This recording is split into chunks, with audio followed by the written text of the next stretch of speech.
Alhamdulillahirabbil alamin alladzi bi ni'matihi tatimmus shalihat. Asyhadu an la ilaha illallah wa asyhadu anna Muhammadan abduhu wa rasuluh la nabiyya wa la rasula ba'da. Rabbi zidni ilma warzuqni fahma. Rabbana la ilma lana illa ma 'allamtana innaka antal alimul hakim. Ikhwah fillah, azani wa azzakumullah. Alhamdulillah, sore hari ini Allah Subhanahu wa taala berkenan mempertemukan kita dalam majlis ilmu. Semoga Allah Subhanahu wa taala senantiasa merahmati dan memberkahi kita semua insyaallah. Tema kita pada sore hari ini tentang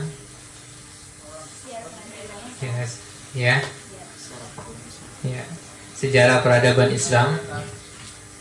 Ini ada berapa tinjauan dari politik, ekonomi, sosial, dan budaya. Nah, ikhwah fillah, azan wa azakumullah, berbicara tentang peradaban Islam, maka sangat erat kaitannya dengan sejarah. Sangat erat kaitannya dengan sejarah, karena peradaban itu tidak bisa ada kalau tidak ada sejarahnya. Dan sejarah itu insya Allah berbicara tentang sejarah Islam. Pertama kali yang harus kita lakukan untuk mengetahui sejarah peradaban Islam itu, kita harus kembali kepada Al-Quranul Karim. Pertama kita harus kembali pada Al-Quran sebagai sumber dari peradaban itu sendiri. Yang kedua, kita harus kembali kepada As-Sunnah, hadis-hadis Rasulullah SAW yang menjelaskan tentang peradaban itu sendiri. Dan yang ketiga adalah kita kembali kepada As-Sirah wa Tarikh, sejarah dari Rasulullah SAW dan sejarah dari para sahabat Rasulullah SAW, dan sejarah dari para ulama as-salaf as-salih. Nah, ikhwah fillah, azan wa azakumullah, sebenarnya tidak terlalu rumit ketika kita ingin mengetahui apa sih sebenarnya peradaban Islam itu, sejarah peradaban Islam itu.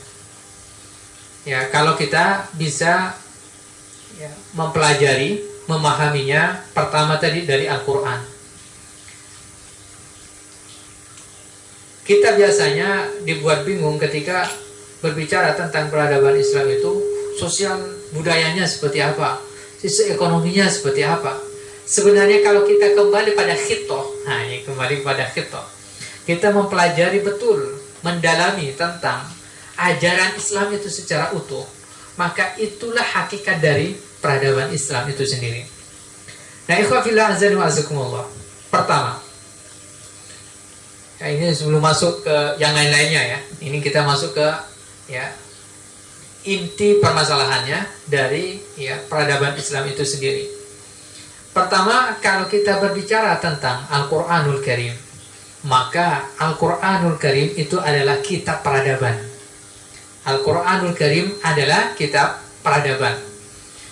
Tidak ada satu ayat pun yang ditulis dalam Al-Quranul Karim kecuali dia akan berdampak pada peradaban umat Islam.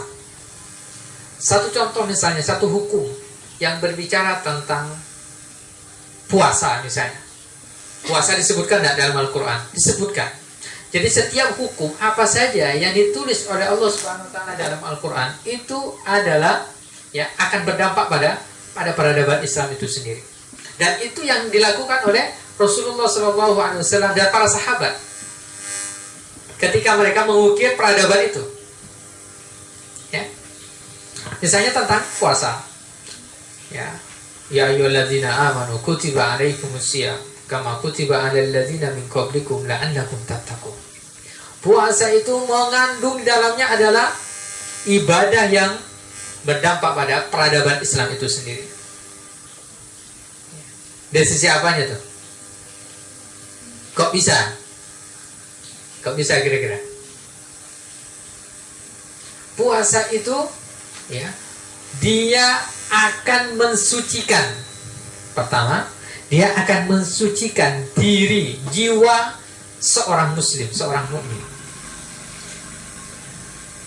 Ketika jiwa ini sudah suci, bersih, maka Allah Subhanahu wa ta'ala akan menggerakkan hatinya untuk mendakwahkan Islam itu. Lalu apa? Allah Subhanahu wa ta'ala juga ya akan memberikan kemenangan Islam itu kepada orang yang hatinya bersih. Mari kita lihat misalnya firman Allah Subhanahu wa ta'ala dalam surah Al-Anbiya ayat 105. Walaqad katabna fiz zabur, dan sungguh kami telah tentukan dalam kitab Az-Zabur min ba'di dzikr annal arda yarithuha ibadiyas salihun. Sesungguhnya bumi ini akan kami wariskan kepada orang-orang yang soleh, orang yang memiliki hati yang bersih. Makanya nanti ketika Allah Subhanahu wa ta'ala dalam ayat Al-Qur'anul Karim berbicara tentang kekhilafaan misalnya, tentang kekuasaan, tentang kepemimpinan, maka secara khusus akan barengi ayatnya itu dengan perintah untuk melakukan sholat. Ya, misalnya, alladzina immakkannahum, ya, alladzina dalam surah Al-Hajj ayat 41. Al-Hajj ayat 41. Alladzina immakkannahum fil ardi, sesungguhnya orang-orang yang kami akan tetapkan mereka akan kami kuasakan ya kepada mereka itu di muka bumi ini, aqamus sholata, mereka senantiasa mendirikan sholat, wa atuz zakah, dan mereka senantiasa membayar zakat, wa amaru bil ma'ruf wa nahau 'anil munkar, dan mereka amar ma'ruf nahi munkar. Itu adalah pilar tuh dalam apa? Ya, dalam membangun peradaban itu sendiri. Kita sekarang ini ya berada dalam kemerosotan dan hampir sama sebenarnya, ya, tidak jauh beda dengan apa yang dulu pernah dialami oleh ya para sahabat Rasulullah SAW ketika belum berkuasa. Makanya kalau kita baca sejarahnya misalnya Salahuddin Al-Ayyubi, akan kita dapati di situ ketika mereka ingin memenangkan peperangan, ketika mereka ingin menguasai ya sebuah tempat yang dikuasai oleh orang-orang zalim, apa yang mereka lakukan? Apa yang beliau lakukan ini? Yang beliau lakukan adalah pertama tazkiyatun nafas. Ya. Oleh sebab itu, ya, di antara salah satu ya alasan Al-Imam Al-Ghazali mengarang kitabnya apa yang populer? Kalian tahu? Ihya Ulumuddin. Ihya Ulumuddin. Ya. Menghidupkan, artinya apa? Ihya Ulumuddin, menghidupkan ilmu-ilmu agama. Ini nanti setelah Al-Imam Al-Ghazali menulis kitab ini yang kemudian disampaikan kepada masyarakat kaum muslimin pada saat itu, dan sehingga apa? Muncul ghirah, semangat jihadnya setelah ditazkiyah hatinya. Ya. Makanya itulah yang dilakukan oleh Rasulullah SAW. Ya, pertama adalah tazkiyah. Ya, dengan cara banyak, bisa dengan sholat, dengan puasa, dengan tilawah dan seterusnya itu, dengan ubudiyah, ya, dengan ubudiyah. Nah, ikhwafillah azanu azakumullah, itu yang pertama. Ketika kita juga berbicara tentang ya peradaban dalam masalah ya dalam Al-Qur'anul Karim tentang harta misalnya, Allah Subhanahu wa ta'ala menyebutkan ya ayyuhalladzina amanu idza tadayantum, dalam surah Al-Baqarah itu, idza tadayantum bidainin ila ajalin musamma faktubu. Kalau hutang piutang maka hendaknya dicatat. Kok bisa masalah hutang piutang saja itu dicatat? Harus dicatat, diperintahkan dalam Al-Quran. Tapi banyak hal yang kemudian kita anggap penting tidak dicatat dalam Al-Quranul Karim. Kenapa? Karena ya dalam masalah ekonomi itu ya sangat erat kaitannya dengan peradaban Islam.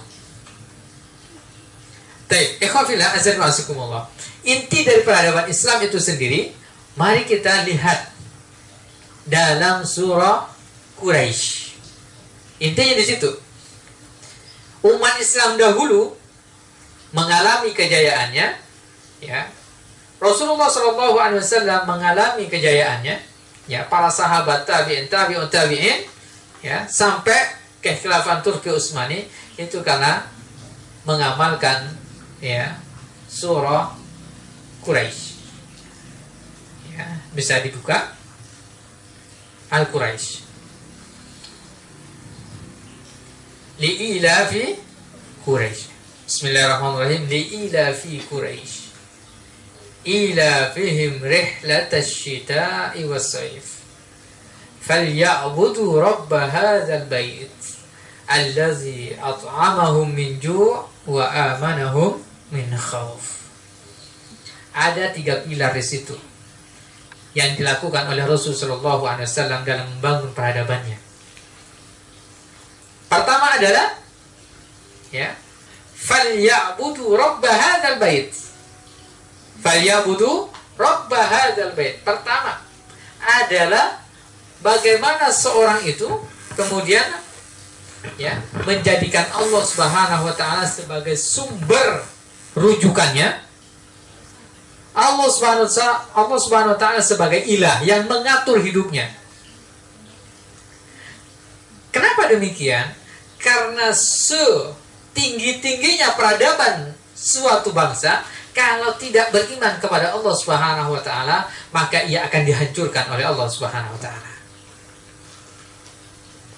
Mari kita lihat beberapa ayat Al-Qur'anul Karim yang Allah Subhanahu wa taala, ya, sampaikan, yang Allah kabarkan kepada kita semua tentang sebuah peradaban yang dibangun tidak atas dasar keimanan kepada Allah Subhanahu wa taala. Ya.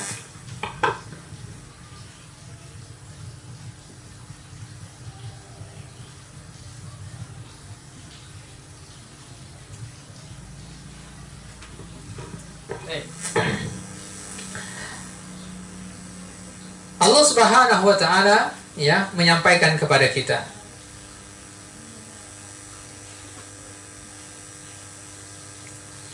Ini dalam ada beberapa ayat, ya. Di antaranya adalah surah, ya,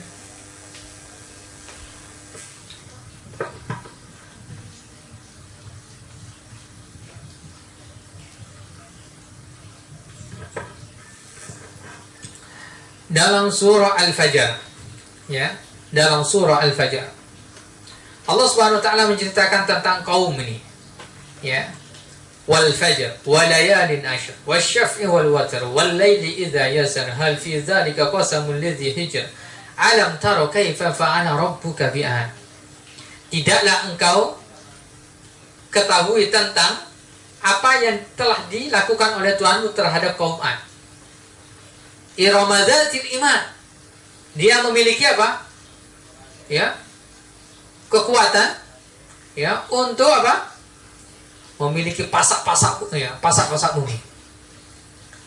Ya, kemudian mereka membangun sebuah bangunan yang sangat luar biasa. Itu kalau dilihat dari sisi peradaban luar biasa. Kaum Ad.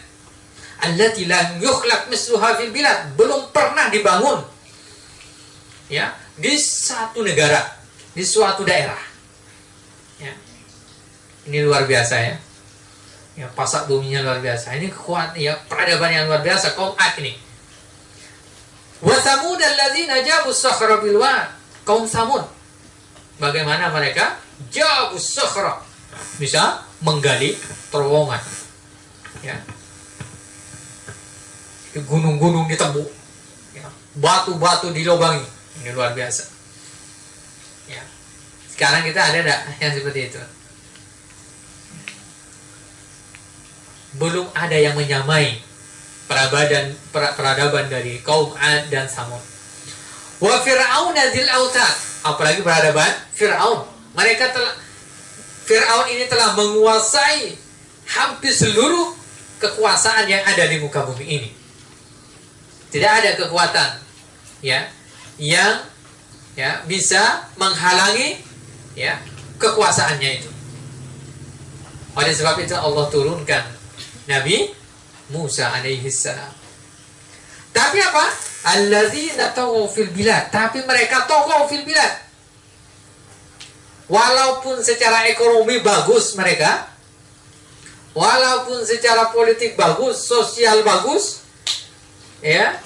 budaya bagus, tapi tidak diikat dengan keimanan kepada Allah Subhanahu wa taala, fa aktsaru fihal fasad. Maka semuanya akan mereka akan banyak melakukan kerusakan di muka bumi ini. Fa aktsaru fihal fasad. Ini juga akan kita bisa lihat juga dalam sejarah keemasan Islam. Di antaranya kalau kita mau jujur, ketika Bani Umayyah berada dalam puncak keemasannya, kemudian mulai akhir-akhir dari dinasti Umayyah itu banyak di antara para pemimpin khalifahnya yang gemar maksiat kepada Allah Subhanahu wa taala. Sehingga apa? Kemudian Allah Subhanahu wa taala runtuhkan itu. Diganti dengan Abbasiyah. Begitu juga sama. Awal-awalnya setiap ada pergantian pemimpin mereka jauh dari maksiat, tapi akhir-akhir dari setelah berganti berapa pemimpinan karena orang itu kan bermacam-macam tipenya. Karena ada di antara mereka yang bermaksiat kepada Allah Subhanahu wa taala, akhirnya Allah Subhanahu wa taala tumbangkan, diganti dengan yang lainnya. Dan itu terus berkelanjutan. Maka ikhwafillah azani wa azakumullah, inilah yang kemudian diwanti-wanti oleh Rasul sallallahu alaihi wasallam. Ketika seorang membangun peradabannya atau ingin menjaga peradabannya, maka hendaknya dia pertama dalam surah Al-Qur'an apa? Falyabudu rabb hadzal bait. Ketika orang memimpin, pertama kali yang harus dijaga adalah apa? Hak asasi beragama. Ini penting. Ketika seorang muslim ini berkuasa, maka yang harus dilakukan ada pertama harus menjamin hak asasi beribadah. Falyabudu rabb hadzal bait. Itulah yang dilakukan oleh Rasul sallallahu alaihi wasallam ketika Rasulullah sallallahu alaihi wasallam datang ke kota Madinah membangun sebuah negara. Yang dilakukan pertama kali oleh Rasul adalah pertama membangun masjid, yang kedua mereka tidak mengganggu kaum Yahudi dan Nasrani dalam beribadah. Dalam perjanjian Hudaybiyah sama. Kemudian dalam Piagam Madinah juga sama, tidak pernah mengusik masalah agama ini. Tidak pernah. Bahkan kalau di suatu kalau misalnya Islam ini berkuasa, lalu di antara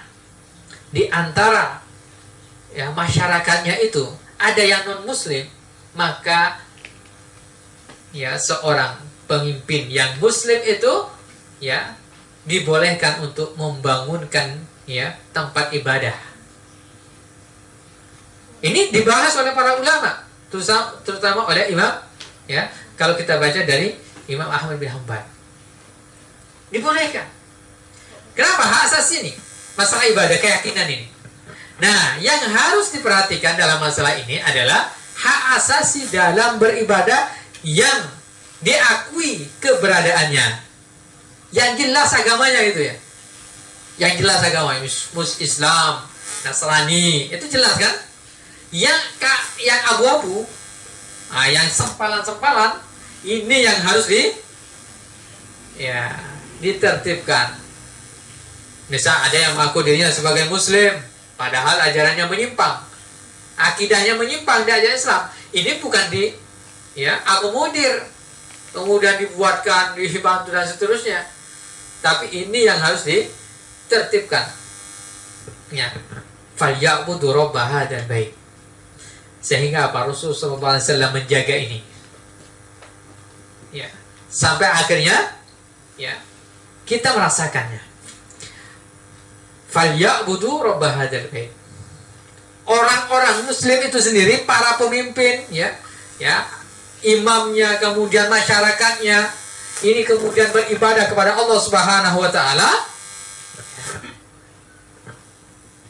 Hati mereka bersih, suci, pikiran mereka juga bersih, suci, maka insya Allah ya mereka ya akan dijaga oleh Allah Subhanahu wa taala. Dan insya Allah kita juga akan memulai untuk membangkitkan semangat untuk mengembalikan ya peradaban Islam yang hilang ya pada saat ini.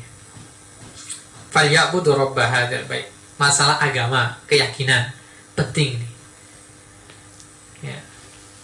Nah, ikhwan fillah azza wa jalla, ini juga masalah keyakinan ini juga yang mengubah peta kekuasaan ya, perpolitikan sebelum datangnya Islam. Kita ketahui bersama bahwa ya umat manusia ya, khususnya kaum Nasrani, ketika beribadah kemana? Ketika haji ya, kunjungannya kemana?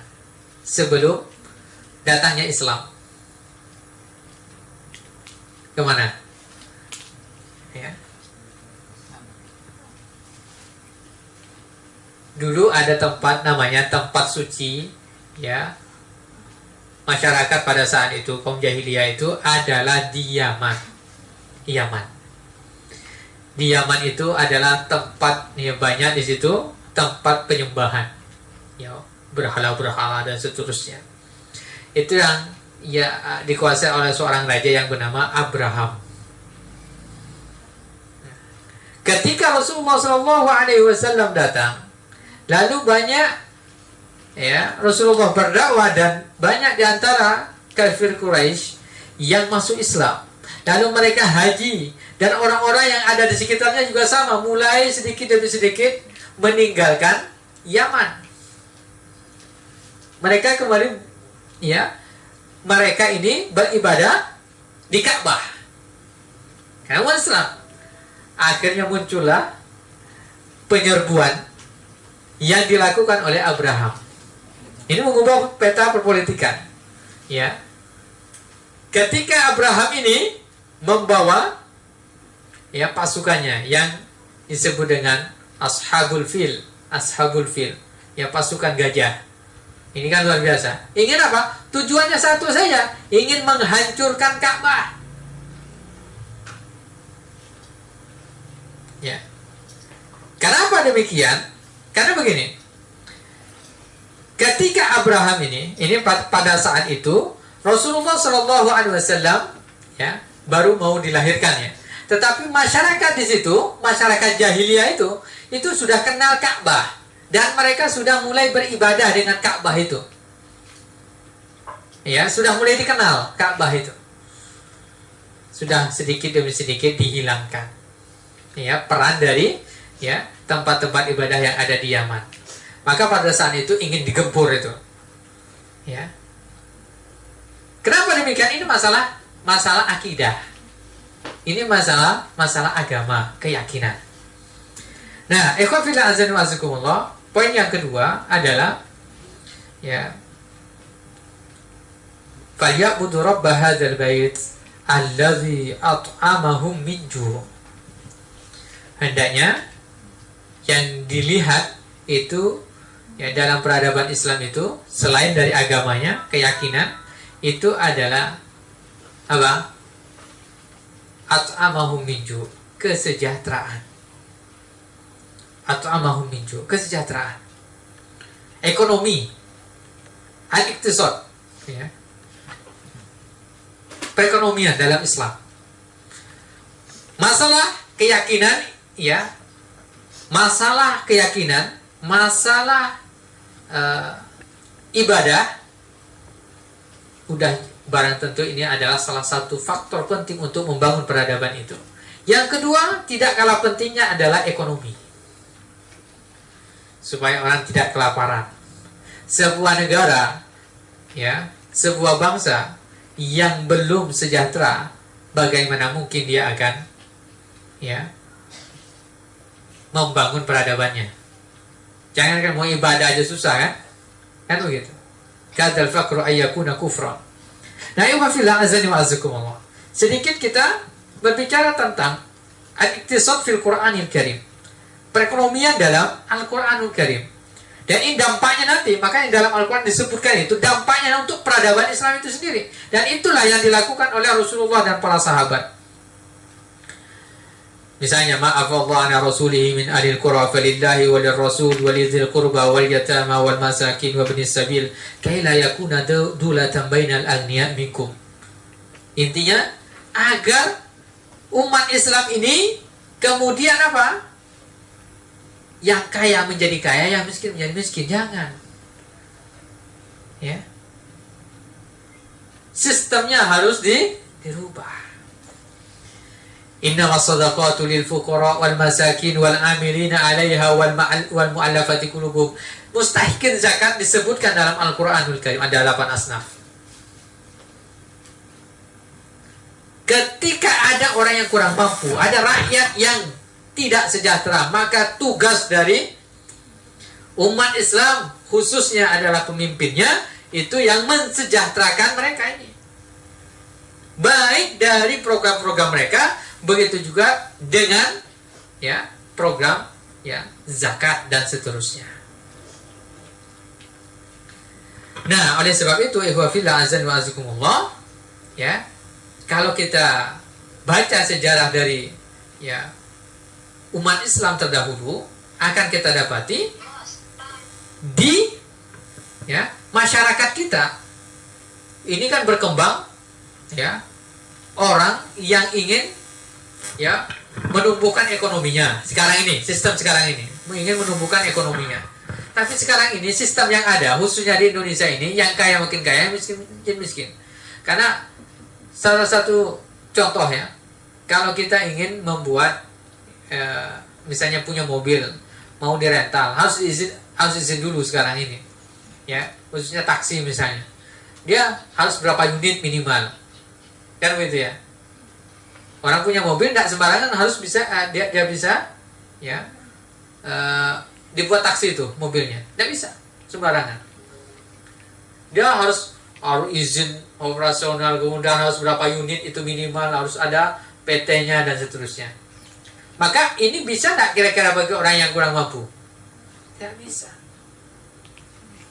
Seandainya ada orang, ya ini saya sempat dialog juga dengan ya waktu saya di Jakarta itu, nanya, ini bisa nggak kalau kita punya mobil satu, lalu kita buat taksi, bisa nggak? Tidak bisa.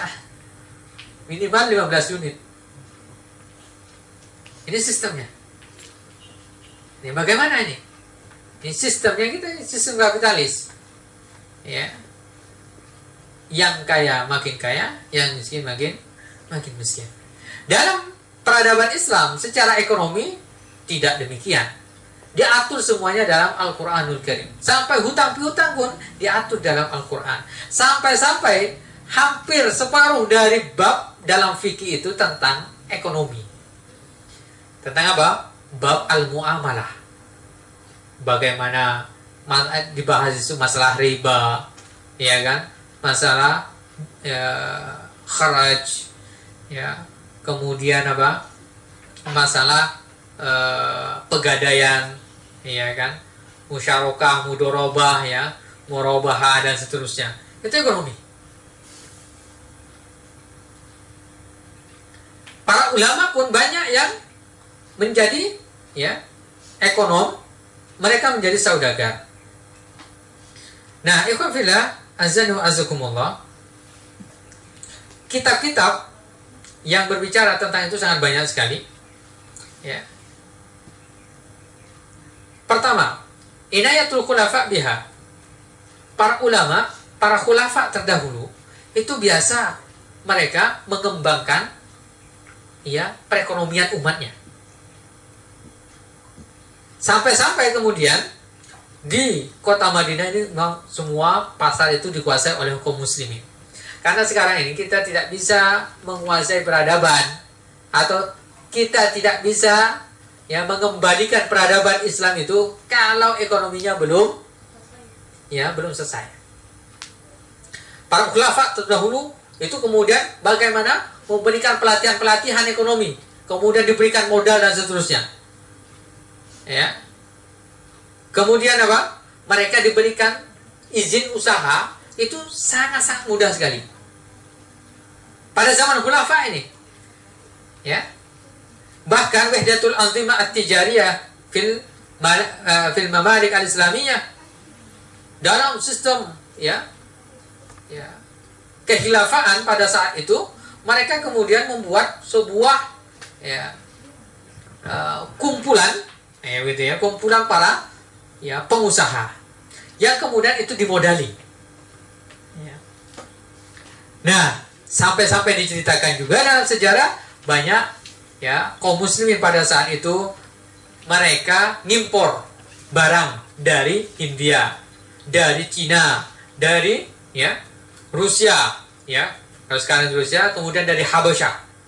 Mereka melakukan perdagangan itu, dan mereka ini kemudian masyarakat pada saat itu juga masyarakat Islam mengirim atau mengekspor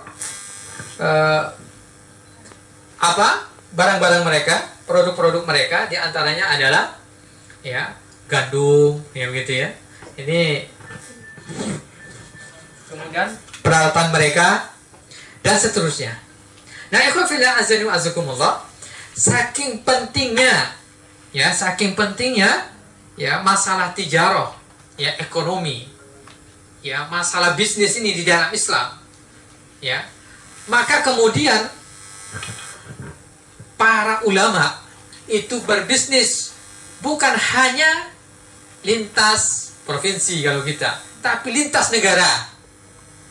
Sampai-sampai mereka ini datang ke Indonesia, berdagang ke Indonesia, dagang ke Filipina, dagang ke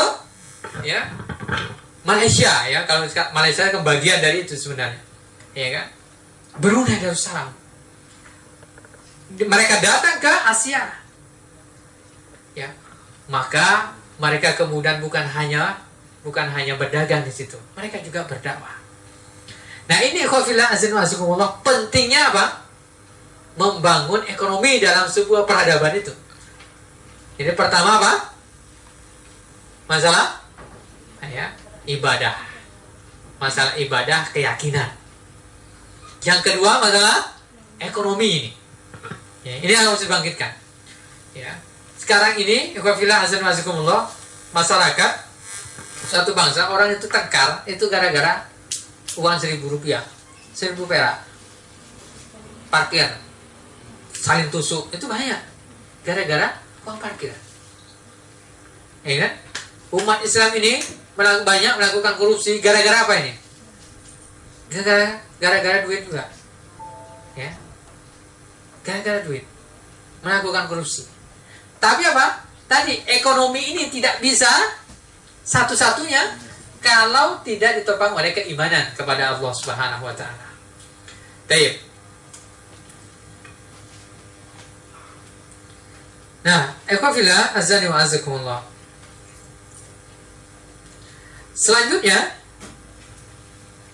adalah para ulama mengembangkan selain dari itu.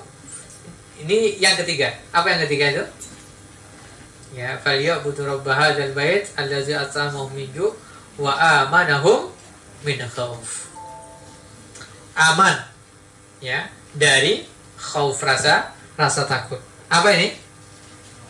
Keamanan.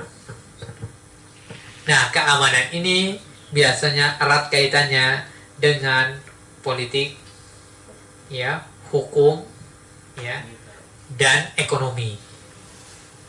Keamanan ini, nah ini penting nih.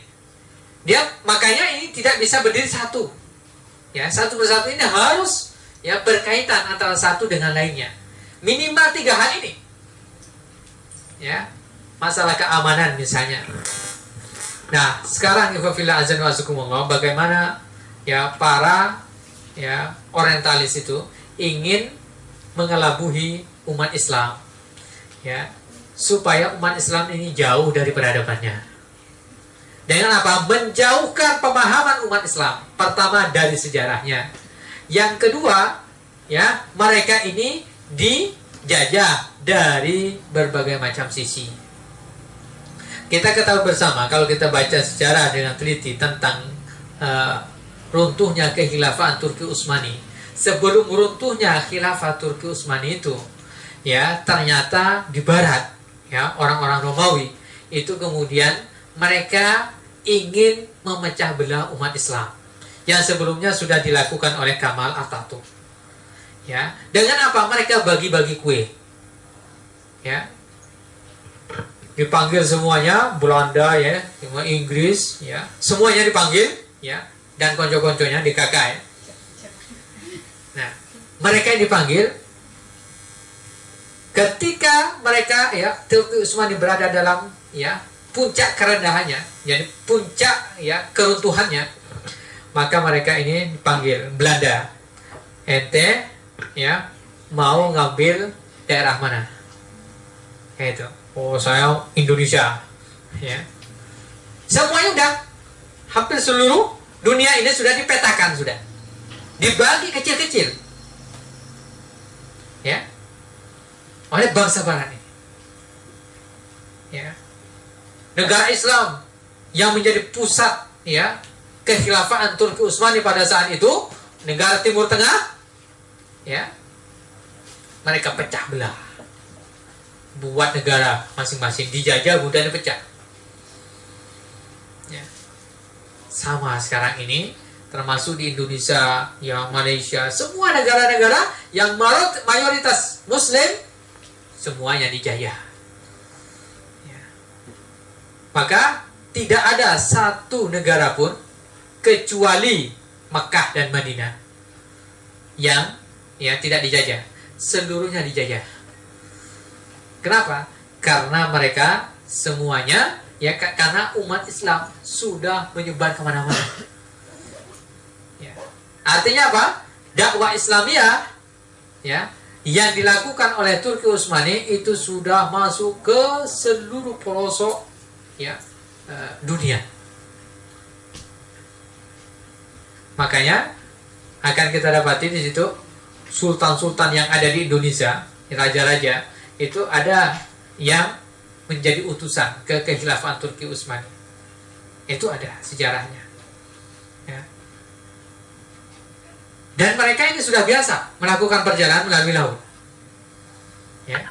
Karena raja-raja itu semuanya adalah kepanjang tanganan dari kekhilafan Turki Utsmani. Nah, ini yang khafillah azanu azukum. Ya, ketika keamanan ini ya mulai ya bisa dijaga, maka ya suatu bangsa, suatu negara juga akan ya mengalami kemajuan. Orang ketika mau berusaha tidak takut.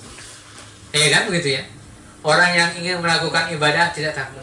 Tapi lihat, ini biasanya berbanding lurus ketika ekonomi suatu bangsa itu merosot, maka keamanan juga ya mulai ya terganggu. Biasanya begitu. Politik juga sama. Sehingga apa? Semakin banyak bermunculan maksiat-maksiat, tempat-tempat maksiat, pikir-pikir maksiat itu banyak. Itu kalau sudah itu tadi. Maka ikhwafillah azan wazikumullah, 3 hal ini penting ya menjaga ya apa? Ibadah, keyakinan. Yang kedua ya kesejahteraan, dan yang ketiga adalah ya keamanan. Ya, keamanan ini yang mencakup di dalamnya juga adalah militer. Ya, di dalamnya adalah militer. Maka ikhwafillah azan wazikumullah, 3 hal inilah yang kemudian dilakukan oleh Rasulullah SAW dan para sahabatnya ketika mereka ya membangun sebuah negara. Ibadah ya ruhiyahnya dijaga, ya. Sholat malamnya luar biasa, ya. Kemudian apa, kesejahteraannya juga sama. Banyak dari para sahabat itu adalah para ya bisnismen, ya. Kemudian ya, bagaimana Rasulullah SAW membentuk sebuah militer yang kuat. Ya, bayangkan ini gambaran para sahabat Rasulullah SAW. Pada perang Badar berapa jumlah kaum muslimin?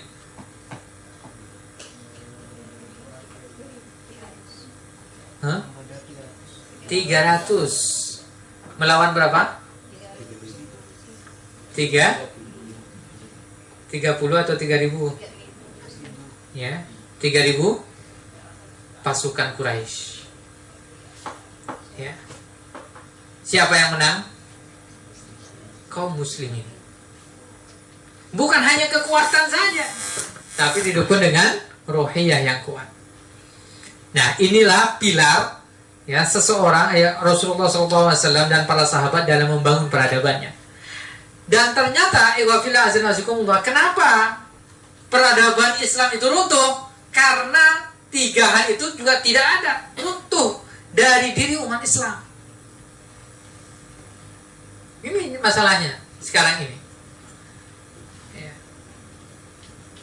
Maka harus diihyakan lagi, dihidupkan lagi. Masalah ruhiyahnya, pemahaman agamanya. Allah Subhanahu wa taala, "Iqra bismi rabbikal ladzi khalaq." Pemahaman agamanya. Ya. Bagaimana seorang ini ketika berusaha, ya, ketika bisnis, ketika melakukan ya suatu pekerjaan, niatnya itu karena Allah Subhanahu wa taala. Tapi sekarang kan tidak. Kan gitu. Runtuh. Pemimpin juga sama. Walaupun pemimpin Islam itu sendiri, khalifah sekalipun, ketika mereka ya tidak beriman pada Allah Subhanahu wa taala, runtuh. Kekuasaannya runtuh, sekaligus juga ya peradaban Islam itu runtuh di tangan mereka. Ekonomi juga sama, kita dijajah. Ya. Kemudian apa? Masalah keamanan juga sama. Umat Islam ini kan tergantung siapa? Ya. Ya. Siapa yang memimpin sekarang ini? Bukan umat Islam itu yang memimpin diri mereka sendiri. Nah, ikhwafillah azan wa azakumullah. Kalau umat Islam yang berada dalam ya kejayaannya, maka yang mereka pikirkan adalah bagaimana mengharapkan ridho Allah Subhanahu wa taala. Tapi kalau non muslim ini untuk kembalikan kejayaannya.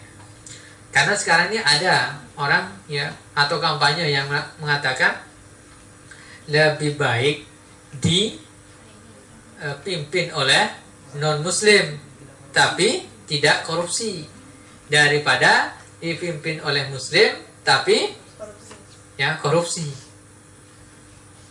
Nih, ini menjadi masalah. Ya. Mari kita lihat misalnya di dalam peradabannya, ya, sejarah Fir'aun. Sejarah Fir'aun itu ini luar biasa. Ekonominya bagus, ya, sosial budaya bagus, politiknya bagus, tapi mereka tidak beriman pada Allah Subhanahu wa taala. Kira-kira dapatkan ridho dari Allah?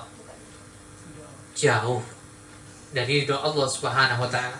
Yang mereka pikirkan apa? Karena kan sudah mulai sejahtera. Yang mereka pikirkan adalah kuburan. Bayangkan nih, kalau mereka sudah di puncaknya, yang mereka pikirkan apa? Kuburan. Itu peradaban yang luar biasa itu ya. Maka Fir'aun itu sudah memikirkan apa lagi gitu. Semuanya bisa dilakukan. Rumah bagus, semuanya bagus, ya, sejahtera semuanya. Kuburan saja. Sehingga dipikirkan, oh ternyata ya, mereka punya ide bagaimana kuburan itu ya dibuat ya sebagus mungkin, tapi bukan di dalam tanah, ya, dibumikan, Maka di Mesir itu dibuat piramida. Itu peninggalan dari Fir'aun. Mereka memikirkan itu. Kalau umat Islam ya tidak memikirkan itu. Ya. Kan begitu ya. Ini perbedaannya. Ya. Kalau orang ya kira-kira ya orang dipimpin dengan non muslim sama dengan Fir'aun, tidak beriman pada Allah. Ya. Sejahtera, kan gitu ya. Mau enggak? Kan itu masalahnya. Sejarah ini adalah pengulangan sebenarnya dari kisah-kisah yang telah Allah Subhanahu wa taala sebutkan dalam Al-Qur'anul Karim. Semuanya itu ada dalam Al-Qur'anul Karim. Ya, seorang yang dipimpin oleh non muslim. Ya, ada pimpin muslim tapi muslimnya ya lemah. Nah, seperti itu. Nah, ini ikhwah fillah azza wa jalla. Secara singkat ya tentang ya bagaimana para pendahulu Rasulullah SAW, para sahabat, tabi'in dan tabi'ut tabi'in membangun peradabannya minimal dengan 3 cara tadi. Ya. Kemudian ya itu ya ketika 3 hal ini dipegang ya dengan erat benar-benar dikelola dengan baik, maka insya Allah ya umat Islam itu akan berada dalam kejayaannya. Ya. Belum lagi nanti ditambah masalah keilmuan dan seterusnya. Ya, kalau masalah keilmuan itu ya kita sudah tahu bersama ya bahwa ya para ilmuwan itu memang sebagian besar itu dari kaum muslimin. Non muslim itu hanya ya belajar dari umat Islam. Ya. Tapi itu kan masa lalu kan. Nah, ini bagaimana sekarang mengembalikan minimal 3 hal ini dulu. Bagaimana cara kita untuk mengembalikan peradaban Islam itu. Sehingga setelah itu ya baru yang lainnya. Kira-kira begitu ya. Wallahu a'lam bishawab. Mari kita nanti insyaallah kita kembangkan ya dengan tanya jawab. Wallahu a'lam bishawab. Syukur Ustaz, luar biasa materinya. Dan setelah ini sesi tanya jawab. Bagi saudara-saudara yang ingin bertanya, saya persilakan.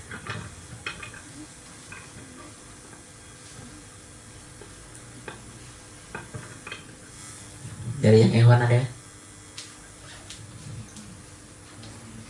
Dari yang awalnya? Ya silakan.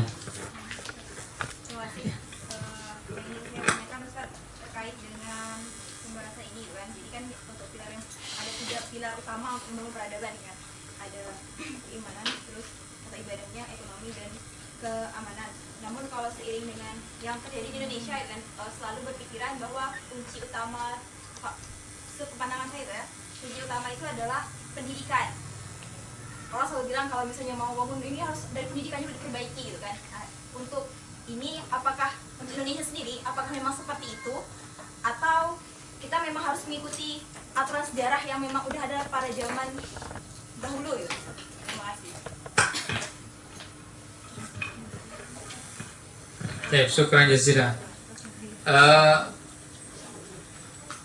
Pertama, memang kita harus ya memulainya bagaimana Rasulullah SAW memulai.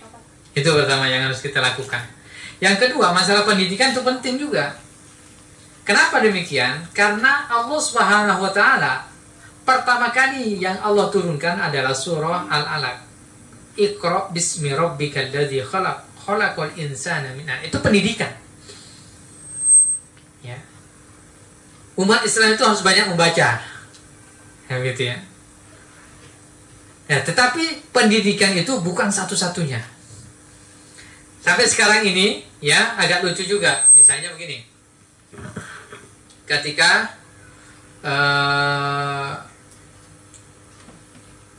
ingin mengajarkan ya, pemerintah ini ingin mengajarkan masyarakatnya supaya tidak korupsi, maka dibuatlah sekarang pelajaran ya, pelajaran anti korupsi dibuat kan pelajarannya.